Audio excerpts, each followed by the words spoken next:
Hi. I would like to tell you a short story about a girl and her father. They never lived together in the same house, but they used to spend as long time together as they could. The father used to live and work as a doctor in a community just like this one in the picture, where people arrive only walking or by boat. And the girl loved to go to that community and know all those people and all those plants that her father would introduce to her. This doctor was a different kind of doctor.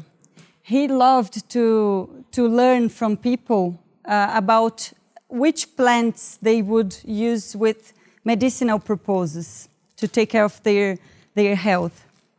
But this girl, she admired a lot her father, but she didn't want to become a doctor. And she ended up choosing to study biology at university, and she got involved in many different environmental projects. But then she needed to choose a topic and a place to do her first research, and then she decided to come back to that same community and do her research about medicinal plants. This is the girl and her father inside the boat that carries people to that community. And this book is about medicinal plants in Brazil. Well, one thing I learned from my father is how pleasant and how beautiful a conversation with someone can be. Then I grew up, I became an ethnobotanist.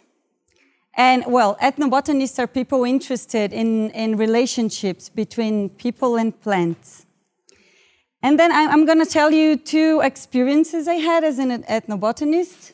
And from my first experience in ethnobotany, as I told you, I came back to that same community. 14 years later, another first research was done in that same community. Just to show you where is this place in the world, I bring it to you, the Brazilian map, and we are talking about Santa Catarina state. This is in southern Brazil, and the community is inside an island called Florianópolis, and the community is in the edge of a lagoon, the largest lagoon in the island called Lagoa da Conceição. And this is how this place looks like.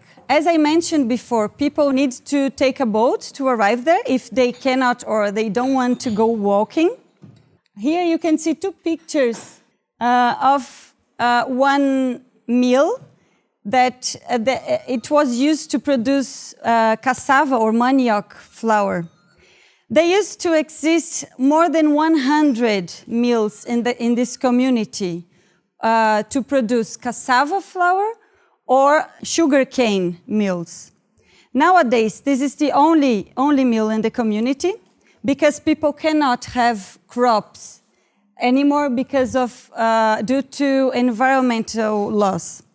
But even with this situation, the community every year would buy cassava from another communities or just buy from in a market just to gather and remember together how is the traditional process of producing this product and to show to younger generations how is the traditional way and their past history. And during these 14 years between the two researches, many things changed besides the situation with the mills.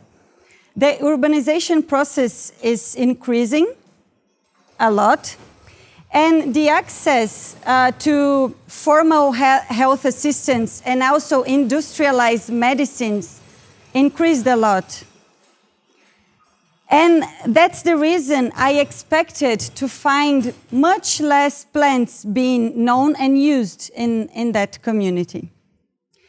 But what I found was a live knowledge of medicinal plants, basically with the same amount of plants recorded 14 years before that. These are some examples of medicinal plants. But of course, world is changing every day, all the time, and people adapt to all these changes. In the center, I show you a plant. This is chamomilla.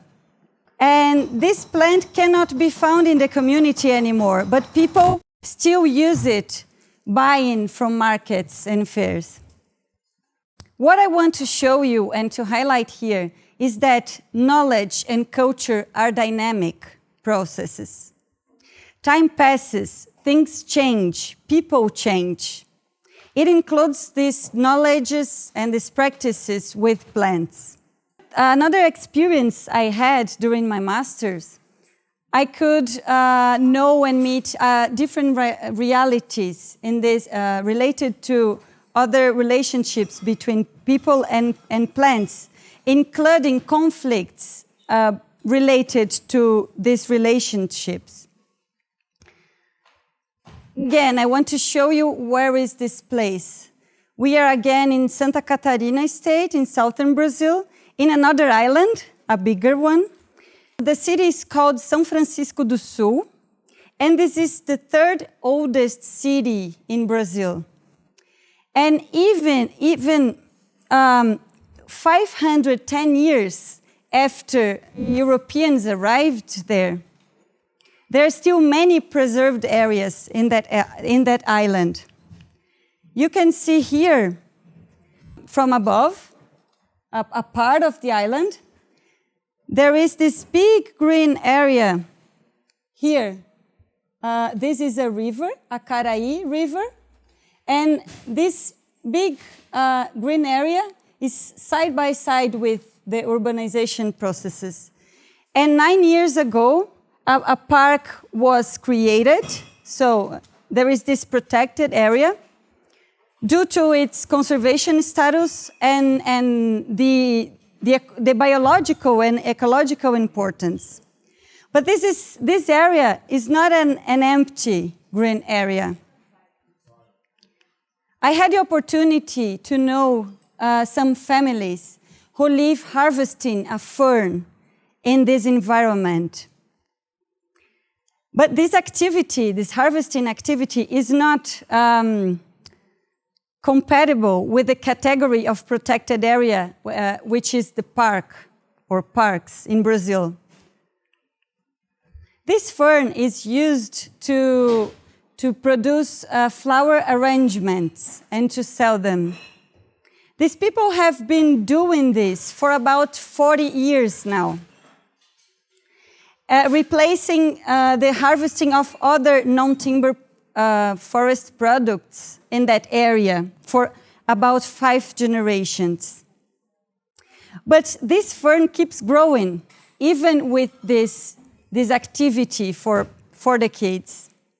So this is a case in which we can see a positive interaction between people and the plants, because it can even improve the plant's growth. Both cases I just mentioned to you, they are from areas in the Atlantic forest. The Atlantic forest used to cover almost the whole Brazilian coastal areas. And in 2000, we can see only some remaining areas. And what we can see is that the urbanization processes and most human impacts in environment are negative. We have all those big issues, environmental issues all around the world, and that's the case here. But not all the relationships are the same, and they are not equal destructive. Many remaining areas in this Atlantic forest coincide with active management by humans. Maybe that's because there were not enough people to destroy the whole forest. But maybe that's because of the kind of relationship established by some human groups to the environment and to these ecosystems. So it's very important for us to look closer at these different situations and relationships before we take some important decisions that can change people's life forever. It's well known nowadays that conservation projects that exclude people tend to fail. And that is mostly because when we exclude people completely from the areas and their environment, we exclude also the relationships of care with the environment. So if we want an effective conservation process, we need to save not only the plants, the animals, the green areas, but we also have to pay attention to look at those relationships that people establish over time with those plants and animals and ecosystems, because the care is there. They depend on these places. They nurture these relationships. In my last experience in Acaraí State Park that I just presented to you, I observed that were studies enough about those relationships, among other studies about the biodiversity, the ecosystem, the ecological importance of that area. But many problems and many challenges and conflicts that I observed there was because of a bad or even a lack of communication between stakeholders. This experience, among others, even in my personal and daily life, brought me a broader reflection about all this. One of the most, if not the most important thing to create conflicts or avoid and solve them is communication. Bad communication can result in many problems, not only in conservation issues, but in life as a whole. So what we communicate and how we do it is crucial to make things worse or better.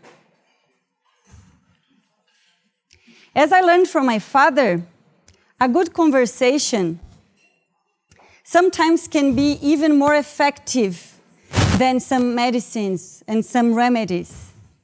It can be a powerful tool for us in many situations. Of course, conservation goes beyond communication, but without conversation, there's no conservation. Thank you.